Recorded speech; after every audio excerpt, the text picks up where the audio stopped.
Hello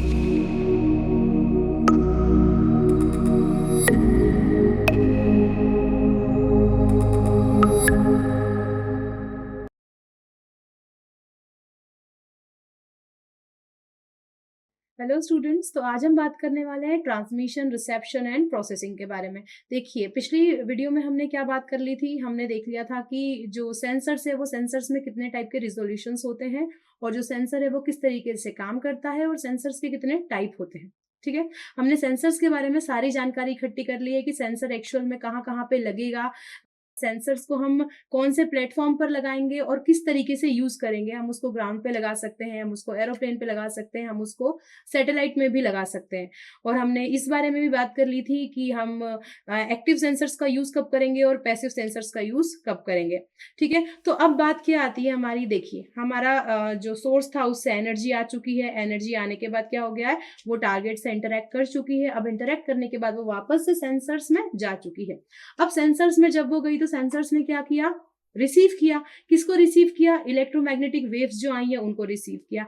अब receive करने के बाद वो क्या करने वाला है, वो एक इमेज बनाएगा। ठीक है, अब ये इमेज क्या है, अब ये सेंसर्स के पास इमेज जो सेव हो गई है। ठीक है, अब क्या ये सेंसर्स के काम की इमेज है क्या, नहीं। ये किसके काम आने वाली है, ये हमारे काम आएगी या फिर उन लोगों के काम आएगी जिनको इनकी जरूरत है, जो कि इसकी स्टडी करेंगे आगे, या फिर हो सकता है उनको कुछ एप्लीकेशन में इसका यूज लगेगा। तो अब हम देखने वाले हैं कि जो सेंसर्स में इमेजेस बन गई है, वो इमेज, वो सेंसर, अब वो सेंसर तुमको थोड़ी ना वो इमेज रखनी है। जैसे कि मान लीजिए आपका प्लेन है, वो जो प्लेन है उसमें जो सेंसर लगा हुआ था, उस सेंसर ने क्या किया, सारी जितनी भी इमेजेस थी वो सब क्या कर ली, कैप्चर कर ली।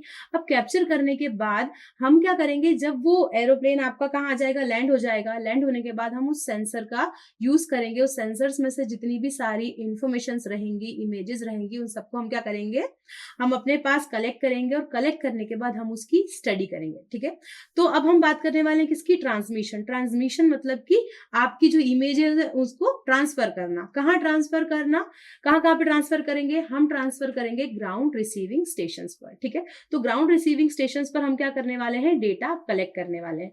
तो डेटा कलेक्शन करने के पहले हम ये देख लें कि हमको डेटा लेना कहाँ कहाँ से है। तो देखिए, हमने बात की थी कि हम सेंसर्स 3 जगह लगाएंगे। ठीक है, पहला हमने कहाँ बोला था, हमने बोला था कि अगर हमको कम हाइट पर चाहिए तो हम क्या करेंगे, किसी पोल पर लगा देंगे, या फिर क्या करेंगे, किसी बिल्डिंग के टॉप पर लगा देंगे, किसी क्रेन पर लगा सकते हैं, किसी क्रेन वगैरह पर लगा दें।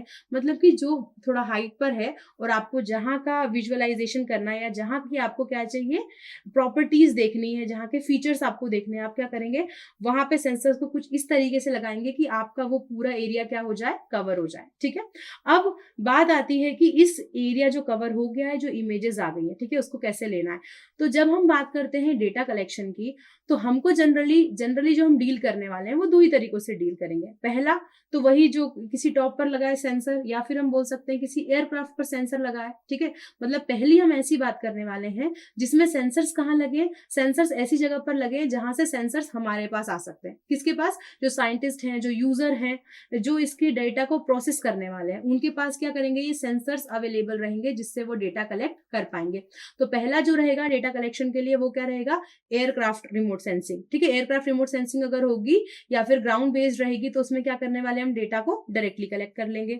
और वो जो आपका फिर से हम क्या करेंगे, अगर हमने एक बार डेटा कलेक्ट कर लिया तो वो जो सेंसर्स रहेगा हम उसको वापस से वहीं पर लगा देंगे ताकि वो फिर से क्या करे, अगेन डेटा कलेक्ट कर सके। ठीक है, अब दूसरी बात आती है, दूसरी किस चीज की बात करेंगे हम, सैटेलाइट रिमोट सेंसिंग की।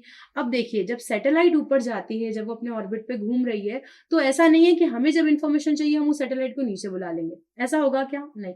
सैटेलाइट जो रहती है वो क्या करती है, वो अपने ऑपरेशनल लाइफ टाइम तक, अपने ऑपरेशनल लाइफ टाइम तक, मतलब कि जब तक वो काम कर सकती है तब तक वो क्या करती है, वो ऑर्बिट में ही घूमती रहती है। ठीक है, क्या, जब तक वो काम करती रहेगी, जब तक उसको इन्फॉर्मेशन कलेक्ट करना है, जितना उसका लाइफ स्पैन है उतने लाइफ स्पैन तक वो क्या करने वाली है, वहीं पर अर्थ के रोटेशन चक्कर काटती रहेगी। या फिर वो जैसी भी, अगर वो स्टेशनरी सैटेलाइट है तो वो वहीं पर रुकी रहेगी, वहीं से डेटा कलेक्ट करती रहेगी। कब तक डेटा कलेक्ट करती रहेगी, उसकी ऑपरेशनल लाइफ टाइम तक।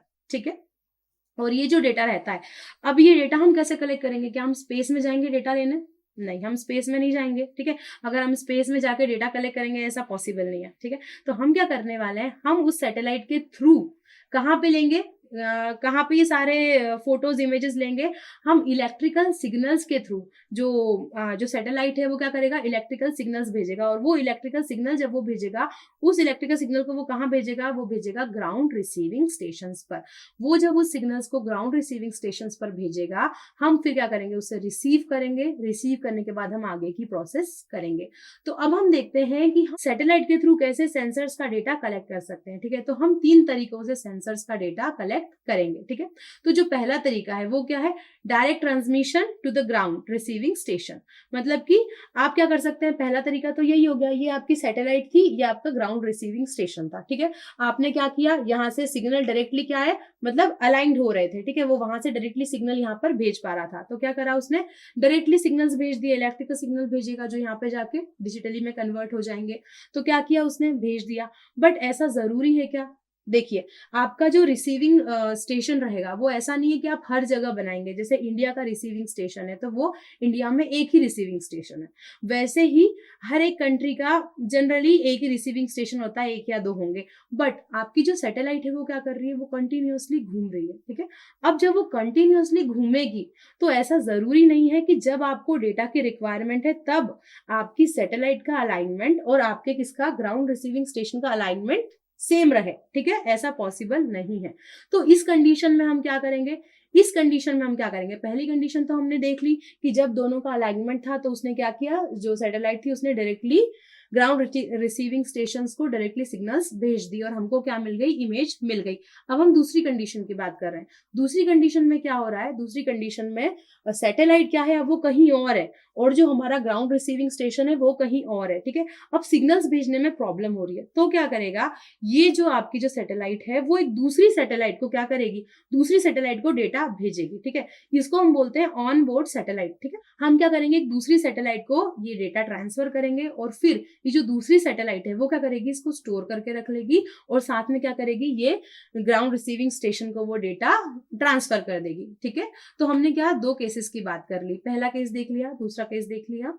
अब हम तीसरा केस देखेंगे। ठीक है, अब देखिए, हो सकता है कि आपकी जो ऑनबोर्ड सैटेलाइट है, जो हमारी पहली सैटेलाइट थी वो भी दूर थी, अब जो हमारी सेकंड सैटेलाइट है जिसको मैं बोल रही हूँ ऑनबोर्ड सैटेलाइट, वो जो ऑनबोर्ड सैटेलाइट है वो भी क्या है, थोड़ी दूरी पर है। ठीक है, उससे भी इसका कनेक्शन नहीं बैठ पा रहा है। तो फिर बात आती है एक तीसरे टर्म की जिसका नाम क्या है, TDRSS। TDRSS क्या है, इसका फुल फॉर्म क्या है, तो इसका फुल फॉर्म है tracking and data relay satellite system. ठीक है, इसका मतलब क्या है, ये जो tracking and data relay satellite system है, ये एक ऐसा सिस्टम है जिसमें क्या होती है, सीरीज ऑफ सैटेलाइट्स रहती हैं। ठीक है, मतलब एक सीरीज रहेगी सैटेलाइट्स की, और ये सैटेलाइट्स कैसी रहती हैं, ये होती हैं जियो सिंक्रोनस सैटेलाइट्स। जियो सिंक्रोनस सैटेलाइट्स का मतलब क्या होता है कि ये अर्थ से सिंक्रोनाइज्ड है, मतलब कि जैसे जैसे अर्थ मूव करता है वैसे वैसे ये भी क्या करती है, मूव करती है, और ये किसमें है, सीरीज में है। तो देखिए, अगर मान लीजिए पहले वाले में भी आपका डायरेक्ट कांटेक्ट नहीं हो रहा था, दूसरे वाले में भी क्या हो रहा था, आपका डायरेक्ट कांटेक्ट नहीं हो रहा था, तो अब आप क्या करेंगे, आप तीसरे मेथड पे जाएंगे। TDRSS में क्या करने वाले हैं आप क्या करेंगे, जो आपके सिग्नल्स थे, जो सैटेलाइट के पास सिग्नल्स थे, वो क्या करेगी, ये जो सिस्टम ऑफ सैटेलाइट्स है इसके पास भेजेगी, फिर ये क्या करेगी, ये वाली सैटेलाइट दूसरे को भेजेगी, जो सिस्टम ऑफ सैटेलाइट्स है जिसमें नंबर ऑफ सैटेलाइट्स हैं उसमें क्या करेगी, वो फर्स्ट वाली सेकंड को भेजेगी, सेकंड वाली थर्ड को भेजेगी, और ऐसे करके ये तब तक प्रोसेस चलती रहेगी जब तक कि वो जो सैटेलाइट है और जो ग्राउंड रिसीविंग स्टेशन है वो आपस में अलाइन नहीं होते और वो उसको डायरेक्ट सिग्नल नहीं भेज देती। ठीक है, तो इन 3 तरीकों से हमने देखा कि हम डेटा कैसे भेज सकते हैं with the help of satellite. और इमेजेस की, हमने एरोप्लेन के इमेजेस की बात तो हमने पहले ही कर ली है। अब आगे हम देखते हैं, अगर हम बात करें इंडिया की, तो इंडिया में ये GRS जो है ग्राउंड रिसीविंग स्टेशन कहाँ पर है, तो ये है शादनगर में। ठीक है, इंडिया में जो ग्राउंड रिसीविंग स्टेशन है वो शादनगर में है, और शादनगर कहाँ पर है, ये हैदराबाद के पास है, हैदराबाद से 55 किलोमीटर दूर है शादनगर, जहाँ पे ये रिसीविंग स्टेशन बनाया हुआ है, जो कि कंटिन्यूअसली क्या करता है, जहाँ पे डेटा एक्वायर्ड होता रहता है और वहाँ पे साइंटिस्ट की टीम रहती है जो कि क्या करती है, कंटिन्यूअसली उस डेटा की स्टडी करती है। ठीक है, अब एक और बात आती है, ये जो इसरो की सैटेलाइट है ये कितने एरिया को कवर करती है, तो ये किस किस एरिया को कवर करेगी, इंडिया को कवर करेगी, पाकिस्तान को कवर करेगी, अफगानिस्तान को, बांग्लादेश को, बर्मा को, थाईलैंड को, इन सबको ये 6 कंट्रीज जो है इनको ये पूरा कवर कर रही है। कौन सी सैटेलाइट? जो इसरो की सैटेलाइट है, इंडियन सैटेलाइट है, ठीक है। और इसके अलावा कौन कौन से पोर्शन है जिसको वो कुछ कुछ पार्ट में थोड़ा थोड़ा सा कवर कर रही है। वो पोर्शन कौन सा है? ईरान का पोर्शन है, ओमान का पोर्शन है, कंबोडिया का पोर्शन है और लाओस का पोर्शन है। मतलब कि हमारी जो सैटेलाइट है वो इतना एरिया कवर कर पा रही है, ठीक है। तो हमने आज बात की कि कितने टाइप के डेटा को हम किस किस तरीके से कलेक्ट कर सकते हैं। अब हम आगे देखेंगे, जब हमने कलेक्शन कर लिया है तो अब इस डेटा का आगे करना क्या है वो हम नेक्स्ट वीडियो में देखते हैं। Thank you.